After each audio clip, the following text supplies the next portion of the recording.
VIP party की क्या भूमिका है? क्या वो भाजपा के साथ आने का प्रयास कर रही? कुछ दिनों पहले आपने बताया था कि वीआईपी पार्टी ही ये मुकेश सहनी वो आदमी है जो चिराग पासवान और आरजेडी के बीच पुल का काम कर रहे हैं, बातचीत कर रहे हैं।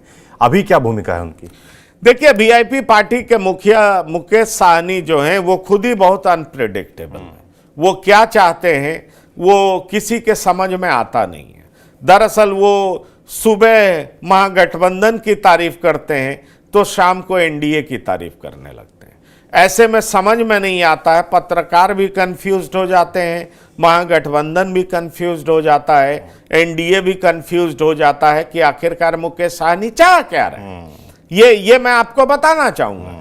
ऐसे में बड़ा सवाल ये उठता है कि दरअसल मुकेश सहनी क्या करेंगे जी। अगर आप उनका ट्रैक रिकॉर्ड देखें और कुछ अंदर की कहानी जाने तो आपको यह समझ में आएगा कि मुकेश सहनी एनडीए में ही आएंगे।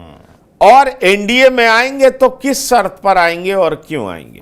क्योंकि देखिए, मुकेश सहनी का मंत्री पद तो कब का चला गया था, लेकिन मुकेश सहनी से घर खाली नहीं करवाया गया, लंबे समय तक उस घर में बने रहे। ऐसे में कहा जाता है कि नीतीश कुमार उनको पसंद करते हैं, नीतीश कुमार से उनके संबंध बेहतर हैं। चूंकि नीतीश कुमार एनडीए में आ चुके हैं, इसलिए मुकेश सहनी भी एनडीए में आ जाएंगे। लेकिन एक सच मैं आपको और भी बता दूं कि बीजेपी के तरफ से पहले उनको मनाने की कोशिश की गई थी। 3 सीट का ऑफर दिया गया था। अच्छा। लेकिन मुकेश सहनी 3 सीट पर भी नहीं माने थे। लेकिन वो दौर तब था जब जेडीयू एनडीए में नहीं आई जी। ऐसे में सवाल उठता है कि क्या अब बीजेपी 3 सीटें ऑफर कर सकती है? मुझे नहीं लगता। मुझे लगता है बीजेपी मैक्सिमम उनको 2 सीटें ऑफर करेगी, और 2 सीट पर अगर मुकेश सहनी मान जाते हैं तो निश्चित तौर पर वो एनडीए का हिस्सा बनेंगे।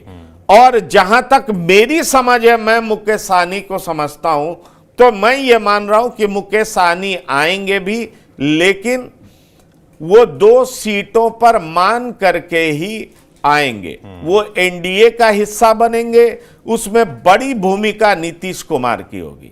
नीतीश कुमार ही उनको एनडीए में लाएंगे, और अंततोगत्वा जब चुनाव पास में होगा, सीटों का बंटवारा लगभग फाइनल होने की स्थिति में होगा, तब मुकेश सहनी एनडीए के पाले में आ जाएंगे, जिसमें बीजेपी की भूमिका तो होगी ही होगी, लेकिन नीतीश कुमार की भी बड़ी भूमिका होगी।